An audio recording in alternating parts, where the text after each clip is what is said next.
Muy buenos días, bienvenido al blog del doctor de guardia en el parqueo. Soy el doctor Máximo Gómez y quiero compartir preguntas frecuentes en los exámenes del Board de Medicina en los Estados Unidos. Hoy quiero hablarles sobre cardiología y sobre presión arterial alta. La forma que se presenta generalmente es una forma típica. Puede serle que es un paciente, por ejemplo, en esta pregunta, un paciente de 50 años que viene a la consulta interesado, preocupado porque va a hacer un viaje a África y quiere saber diagnósticos o formas de prevención del paludismo. Y a la hora de usted hacerle el examen físico le encuentra que tiene 170,95. Y la próxima pregunta es ¿qué hace? Entonces le puede hacer opciones que pueden ir, por ejemplo, a tomar la presión, indicarle al paciente que venga a tomarse la presión 2 veces más, indicarle que haga cambios de vida, proveerle medicamentos, en fin, indicarle exámenes específicos. En este caso, lo que se necesita para hacer el diagnóstico, como saben, es tener 3 tomas consecutivas de presión que sea más de 140 de sistólica con 90 de diastólica. Entonces, ese sería el paso a seguir para hacer el diagnóstico de lo que sería presión arterial alta. Ahora, la pregunta igualmente puede ser, ¿cuál sería el próximo paso una vez que usted, una vez que usted haya diagnosticado que tiene la presión alta, cuál sería el próximo paso?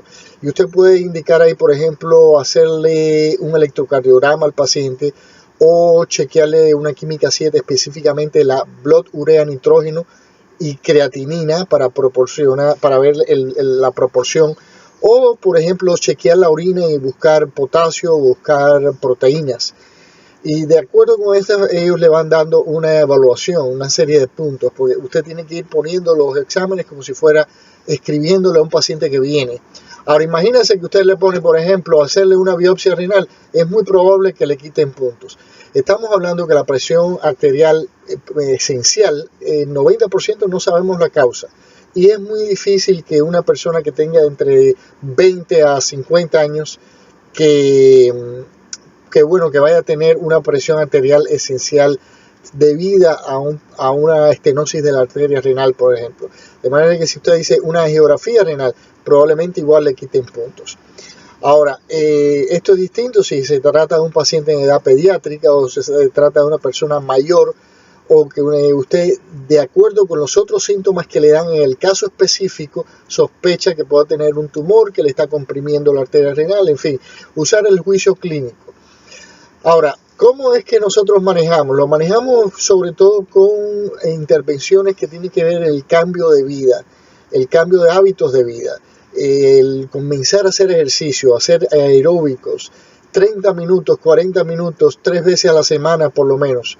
Disminuir la dieta, o sea, tener una dieta baja en sal, baja en colesterol, tener un cambio de vida hacia lo no sedentario, tener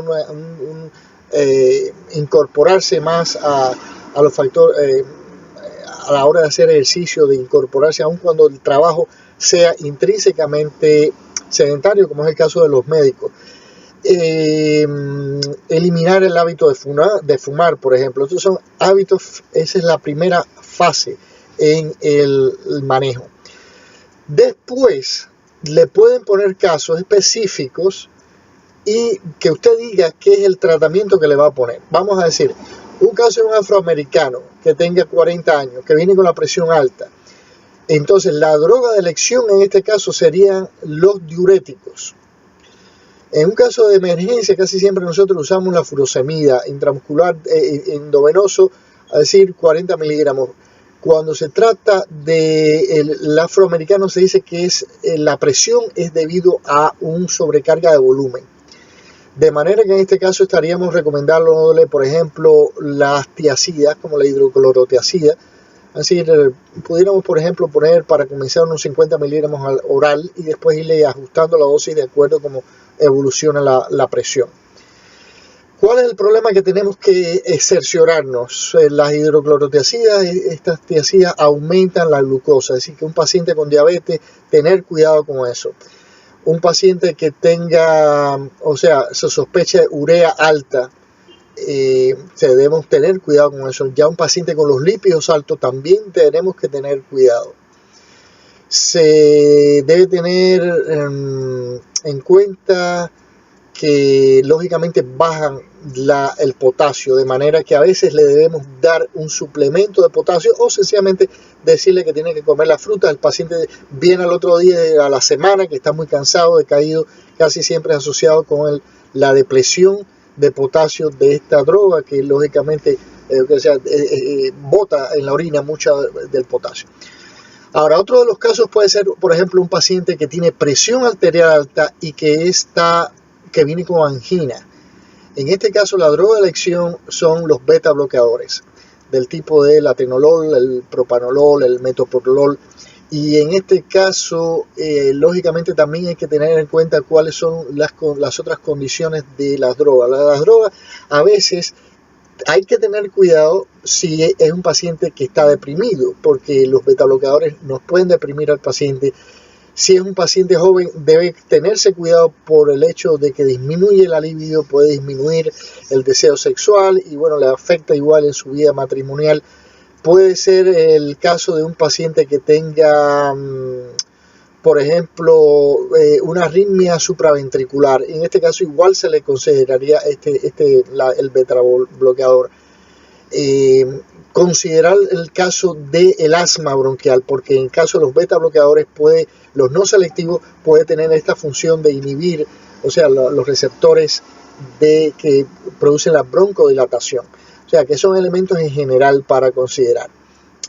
Pero se seguirían utilizando entonces droga de elección en el caso de la angina, de la enfermedad coronaria, en caso de la supraventricular taquicardia. En estos casos la vamos a usar. Vamos a ver el caso de los ACE inhibitor, como el caldicen o el diltiazem. En este caso va a ser igualmente usada para, igual que en el caso de los beta bloqueadores, que quise decir, la cardiomiopatía hipertrófica. Es importante, entre paréntesis, cuando hacemos el análisis del paciente, que hablamos de hacerle el blood urea nitrógeno y urea y creatinina en la proporción, ahí buscamos si una proporción de más de 20, casi siempre se trata de un problema prerrenal. Si la proporción de blood urea nitrógeno a creatinina es de 10 a 20, casi siempre se trata de un problema intrínseco en el riñón, de una pielonefritis o una nefritis intersticial tubular, de este tipo de problemas locales en el riñón. Si la proporción de urea y creatinina está por debajo de 10, casi siempre se trata de un problema renal. De la misma forma, cuando estamos hablando de el electrocardiograma, buscamos lo que se dice el índice de Sokolov, el S1, el S del B1 con el R del B3 que tenga una diferencia de más de 35 milímetros. Así que eso es otro de los elementos que buscamos. Entonces estamos dándole las drogas, ya sea los beta bloqueadores o los anticálcicos. El caldicen y el diltiazem van a actuar igual al mismo nivel. Idealmente como droga de choque, en este caso para, ya no como droga de choque en el caldicen, pero como una segunda droga para personas con cardiomiopatía hipertrófica, que lógicamente van a tener, mucha masa ventricular. Y el problema no es, y tiene mucha fuerza muscular, para la contracción, pero a ese caso se le utiliza el anticálcico.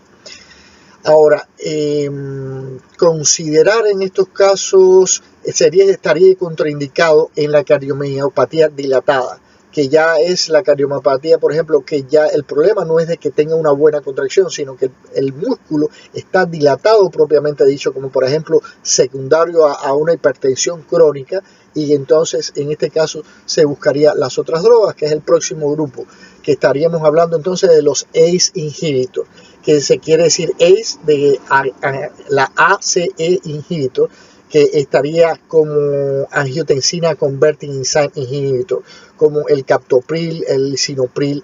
Y en este caso, estas drogas tienen uno de los efectos colaterales que produce una tos un poquitico irritativa y a veces puede efectuar rash y complicaciones a nivel de la piel. Cuando eso ocurre, Tendremos que entonces utilizar el último de los grupos que usamos en este caso, que son la angiotensin receptor inhibitor, que son los receptores que inhiben la angiotensina. Hablamos de que la angiotensina está dentro del eje de la aldosterona, de manera que la aldosterona lo que hace es incrementar el sodio, y junto con el sodio, por un gradiente osmótico, el riñón reabsorbe agua a la expensa de botar potasio, disminuye el potasio en el organismo y aumenta el potasio en la orina. Pero en este caso lo que estamos es hablando de pacientes que tienen una cardiomiopatía dilatada igualmente, porque entonces al hacer este efecto estamos pues se ha probado que es una de las drogas que mejor ayuda en este caso. Tiene que tenerse en cuenta que si hay, por ejemplo, tos y se le quiere sustituir, se le puede dar entonces lasartán, el vasartán, que serían los nombres de estas drogas. Ahora, una de las formas en que se puede presentar es un caso que venga un paciente que te dice que tiene presión arterial alta y una incremento del nivel de la glándula tiroides, que sería generalizado y uniforme, sin dolor. Estaríamos hablando de un Graves-Basedow disease, estaríamos hablando de un hipertiroidismo. En este caso lo que hay que resolver el hipertiroidismo, ya sea quirúrgicamente el propiltiuracilo, ya sea el tratamiento hasta que eventualmente se le lleve del hipertiroidismo a una eutiroidismo, se le considere si es necesario las drogas tiroideas, pero en este caso el próximo paso sería resolver el problema de base, que sería la enfermedad del tiroides. O si es dolorosa, casi siempre puede ser una tiroiditis, también igual resolver el problema de base. Recordar que cuando la tiroides está irregular, que se palpan como varios nódulos, hay que ver que si esos nódulos son fríos o calientes, casi siempre pueden tener, y en algún momento, hipertiroidismo también, resolver ese problema. Vamos a hablar sobre eso en el capítulo sobre enfermedades del tiroides. Ahora, en el caso de que el paciente venga con presión arterial alta y tenga conjuntamente pues la cara redonda, la gingiva, la espalda de búfalo, las estrías carmelitas, que nos hace sospechar un Cushing, lo primero que habría que hacer es descartar los esteroides en la lista de medicamentos. Casi siempre el Cushing es iatrogénico, es decir, que hay que descartar que este paciente o no tenga asma o no tenga una inflamación excesiva, que el otro médico le haya recomendado este uso de esteroides, y tal vez, o lógicamente, coordinar con el otro médico, disminuir la dosis y si es posible, pues eliminar completamente el esteroide, porque él está en este caso produciendo la causa primaria de la presión, es el esteroide produciendo la enfermedad. Ahora, si no le dicen que tiene ningún esteroide de medicamento, lo que le dicen cuál es el próximo paso y quieren saber si usted le hace el diagnóstico a un Cushing, en este caso lo que tendría que ser dexamethasone suppression test, un examen de supresión de la dexametasona acompañado con un examen de cortisol por la mañana. Y para localizar si el problema ya sea en la pituitaria o ya sea en la suprarrenal o sea un problema de un tumor, se haría un dexamethasone suppression test al día siguiente con una dosis mayor, y se le acompañaría con la medición de ACTH, como lo vamos a ver en el capítulo de problemas de endocrinos. Ahora, también se puede presentar un caso que tenga la presión alta y tenga al mismo tiempo pues bajo el potasio en la sangre. Le hace una química 7, sodio-potasio, inmediatamente identifica el potasio muy bajito, 2, y usted sospecha Crohn disease, que es un hiperaldosteronismo primario. Y en este caso, lógicamente, ya tendría que tomar el tratamiento para corregir la enfermedad de base.